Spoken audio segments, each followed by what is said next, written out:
Madison Keys made a historical run to her first Australian Open Grand Slam championship. Maybe none of us will experience playing for the ultimate tennis mountaintop, a Grand Slam championship, but we may be able to take some lessons from Madison's victory and transparency over what got her over the top. She talks about both physical and mental changes that have helped her evolve. Can they help us evolve as tennis players? Let's break them down and see how they can help us. Maddie was quick to spread the credit for her big accomplishment to the team around her, including Bjorn Fratangelo, a former professional tennis player who has been her partner for years, her coach since mid-2023, and her husband since last November. While getting married and hiring a new coach may not be in our near-term future, what can we do to enhance our tennis game?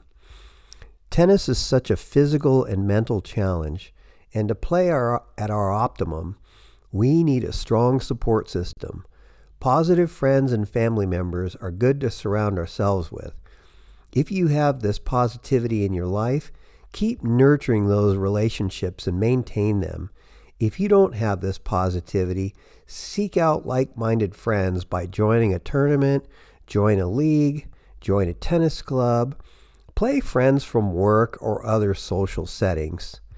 If all else fails, seek out an online tennis coach or an in-person tennis coach that you feel comfortable with that can provide you with a positive outlook to your game while also helping your skills. The mystery of the tournament was Maddie's blacked out racket. If you look at the image on the left, there's some clues that it's got a Yonex logo on the strings, and that well-known isometric head shape is pretty prevalent in that picture.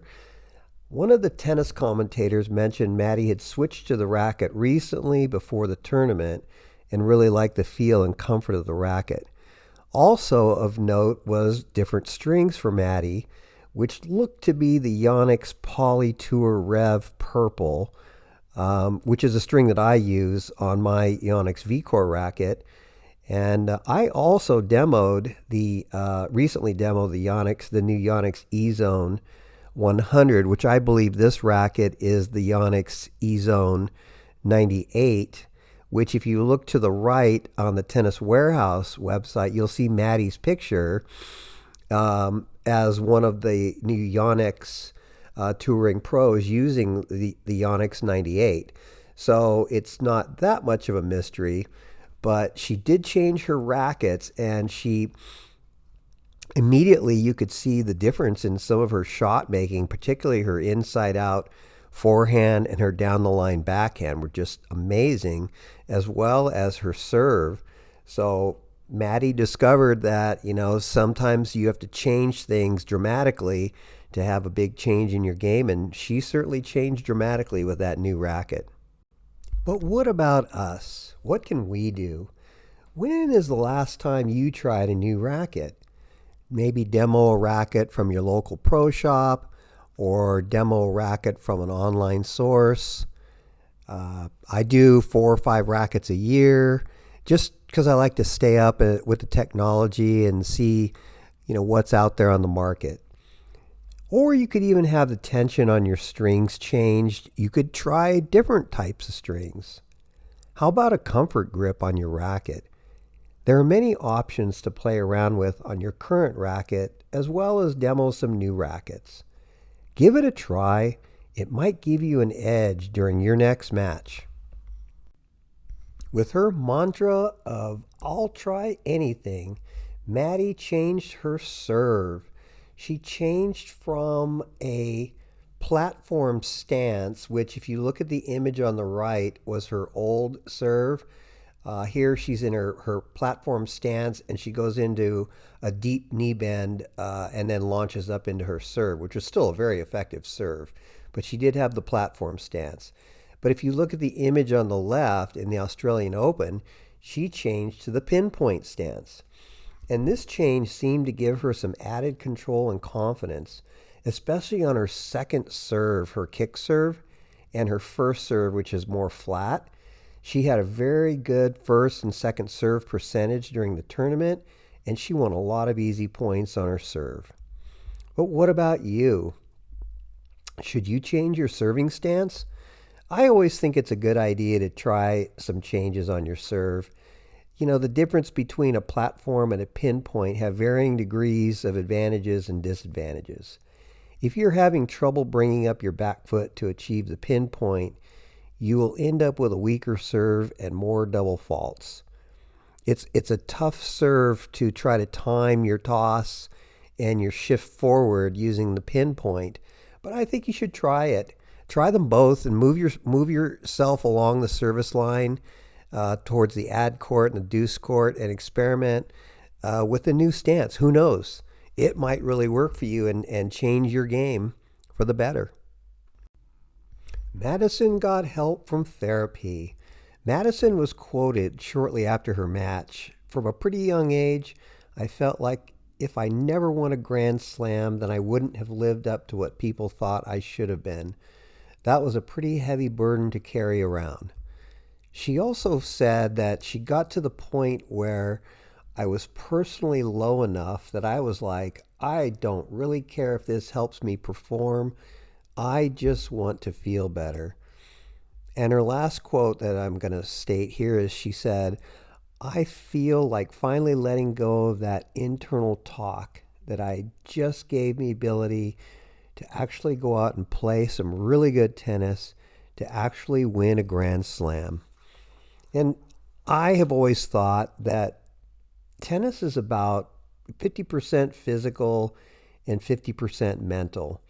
You know, Madison recognized that she not only needed help on the physical side, but on the mental side also.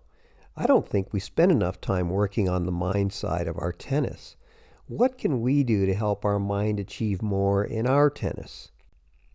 In a future video, I'll be doing an interview with an actual therapist, and I'll be asking her questions along these lines of what can we do to help break out if we've got some mental blocks to break out and play our best tennis game. But you can also try visualization. Serena Williams and Maria Sharapova, two great champions, also talked about using visualization, meditation, positive affirmations to currently, enhance your thought process as you're getting ready to play a match or play with your friends or in a tournament, to get your mind ready to play at your peak performance. So we'll have more of this subject. It's an interesting subject, and we'll dive deeper into it in a later video. Madison added variety to her game. She showed us some variety to her normal, big hitting, powerful forehand and backhand game that she has. During clutch points in her final, Madison showed the ability to take her hand off the two-handed backhand and hit some touch slices and even drop shots off both her forehand and her backhand. The shot of the match came when Madison took her hand off her two-hander, and on a slight overhead, she calmly flicked an overhead backhand that clearly caught a surprised Sabalenka during the match. But what about your game? What variety can you add to your game? Well, maybe this year you add that slice backhand, or maybe you add a slice forehand, or maybe you add a slice serve. Maybe you do a little serve and volley. Pick a shot that you've been putting off because it's not comfortable. Madison said it's time to be uncomfortable. So play around with some new shots that you've been putting off and make 2025 your best year ever. So let's look at the summary and the 5 takeaways. 1. Build a team around you of positive influence. If you don't already have that, find some new like-minded tennis friends that you can grow with you on your tennis journey. Do an equipment check every new year. Try out a new racket demo. Try some new strings. Play around with your strings or string tension. add a new grip.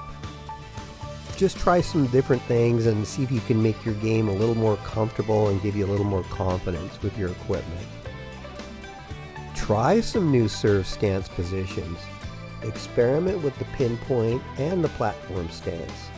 Vary your positions along the service line to hit different locations in the service box. Work on the mental side of your game.